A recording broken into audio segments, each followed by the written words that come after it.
E aí, pessoal, tudo bem? Preparados para mais um mergulho profundo aqui do The Deep Dive? Opa, preparados. Hoje a gente vai desbravar a mente de um filósofo que, olha, é casca grossa, Baruch Spinoza. O Spinoza não é para amadores, né? Definitivamente não. Para nossa sorte, a gente tem aqui um expert que manja dos paranauês para nos guiar nesse labirinto de ideias. Que isso vai tentar ajudar a gente a desvendar um pouco desse mistério que é o Spinoza. Então, a gente tem aqui uns trechos de uma biografia dele, mais alguns escritos do próprio cara. E, aviso logo, ele tem fama de ser assim, um pouco complicado de entender.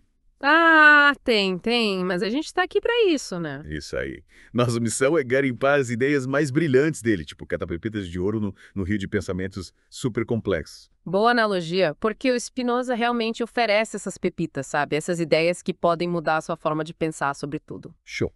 Então, para começar, primeiro, a gente precisa entender o contexto, né? O mundo em que ele viveu. A gente está falando da Amsterdã do século XVII. Amsterdã do século XVII. Imaginem só. Um centro de comércio fervilhando, um caldeirão cultural, debates religiosos rolando soltos. Era o cenário perfeito para um pensador radical como o Spinoza. Pelo jeito a vida naquela época não era nada parada. E o Spinoza, no meio disso tudo, era um judeu que trabalhava fazendo lentes, levando uma vida simples. Mas a mente dele era inquieta. Totalmente inquieta, e essa inquietação acabou colocando ele em maus lençóis, né? Questionar a ortodoxia religiosa naquela época. Não era pedir para ter problema, era pedir para ser expulso. E foi exatamente o que aconteceu. Ele acabou sendo excomungado da comunidade judaica. Caramba. E o pior é que a excomunhão foi feita de forma brutal, com palavras duríssimas. Dá pra sentir a tensão da época, né? Nossa, total. Imagina a pressão de ser um livre pensador naquele contexto. Pois é. Mas o Spinoza não se deixou abalar, ele escolheu a liberdade intelectual acima de tudo, sabe? Ele até recusou um cargo de professor numa universidade importante para manter a independência do pensamento dele. Ele realmente valorizava a liberdade de pensar, né? Demais. Para ele, a busca pelo conhecimento e a independência valiam mais do que qualquer riqueza ou status. E mesmo com toda a controvérsia, ele não se isolou completamente. Ele mantinha contato com outros intelectuais importantes da época, tipo Leibniz. Sim, sim. Ele tinha amigos, participava de debates, era engajado na comunidade intelectual. Que legal. Mas, poxa, essa liberdade de pensamento não era para todo mundo, né? A gente tem a história do Uriel da Costa, por exemplo. É verdade. O Lacoste era outro livre pensador, também de Amsterdã, que questionava as interpretações tradicionais da Bíblia. E ele se deu mal por causa disso. Muito mal. Ele sofreu humilhação pública, foi excomungado várias vezes. Nossa, que situação. A história dele mostra bem o clima de tensão e os perigos de se pensar diferente naquela época. Um ambiente bem hostil para quem ousava questionar, né? Sem dúvida. E essa atmosfera de conflito intelectual era o pano de fundo da vida do Spinoza. Certo. Entendemos o contexto. Mas e pedaias do Spinoza? O que ele pregava? Bom, para começar, a gente tem o conceito central dele. Deus ou a natureza? Deus sive natura, como ele dizia em latim. Deus é a natureza, peraí, como assim? Ele afirmava que tudo, absolutamente tudo que a gente vê, o que a gente sente, o que a gente pensa, é parte de uma única substância. Uma substância que ele chamava de Deus ou natureza. Uma única substância. Tipo, tudo conectado. Exatamente. E essa substância tem infinitos atributos, mas a gente, seres humanos limitados, só consegue perceber dois: pensamento e extensão. Pensamento que eu entendo. Mas extensão, o que seria isso? A extensão é basicamente o que ocupa espaço físico. A altura, a largura, a profundidade das coisas, a massa do universo. Então, tipo, tudo que a gente consegue medir, tocar, faz parte dessa extensão. Isso aí. E o Spinoza dizia que tanto o pensamento quanto a extensão são atributos dessa única substância que ele chamava de Deus ou natureza. Então ele está dizendo que tudo está conectado. Que tudo faz parte dessa sura, dessa teia divina. É isso mesmo. E essa ideia era totalmente revolucionária para a época, porque ia contra o dualismo mente-corpo que estava bombando. Sabe aquela ideia de que a mente e o corpo são separados? Para Spinoza, não existe essa separação. É tudo uma coisa só. E essa ideia dele acabou influenciando outros movimentos, né? Tipo o romantismo, séculos depois. Com certeza.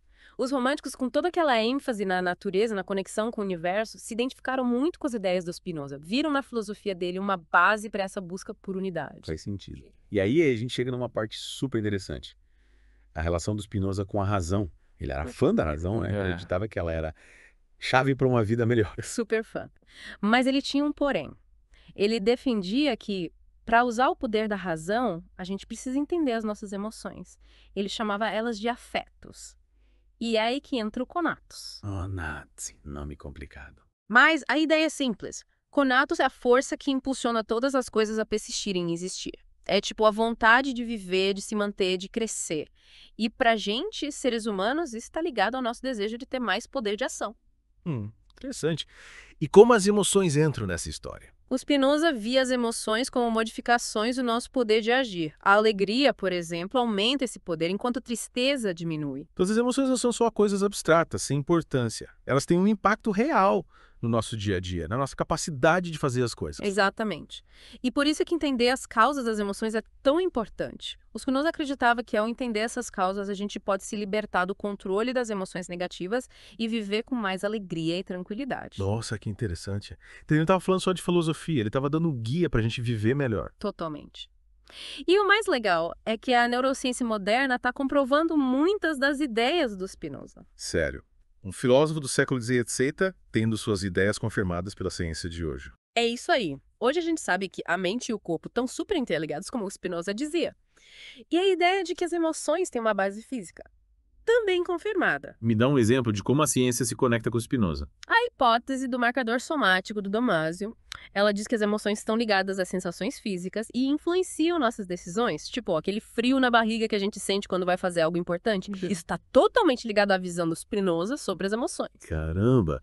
Então entender o Spinoza pode ajudar a gente a lidar com as nossas próprias emoções. Com certeza. Ele nos dá um mapa para entender como as emoções funcionam, como elas se conectam com o nosso corpo e como a gente pode usar esse conhecimento para viver melhor. Nossa, que incrível. Acho que preciso repensar a minha relação com os meus sentimentos depois dessa. É uma mudança e tanto de perspectiva. É verdade. Mas acho que a gente já deu bastante informação para o nosso ouvinte processar por hoje, né? Acho que sim. Melhor a gente parar por aqui. Combinado. E vocês, ouvintes, fiquem ligados que a gente volta já para continuar desvendando o mundo do Spinoza. Voltamos, pessoal. Mergulhando mais fundo no mundo do Spinoza e suas ideias, digamos, desafiadoras. A gente estava falando sobre como entender as emoções, ou afetos, como ele chamava, é o segredo para uma vida mais completa. Isso aí. E que a gente precisa usar a razão para dominar essas emoções. E como a gente faz isso na prática? Como a filosofia do Spinoza pode ajudar a lidar com, sei lá, a ansiedade do dia a dia, o medo, a raiva? Bom, para ele a chave é entender que tudo está conectado, sabe? A gente faz parte de uma ordem maior e quanto mais a gente compreende essa ordem, mais controle a gente tem sobre as nossas reações. Então não é tipo reprimir as emoções, fingir que elas não existem. Não.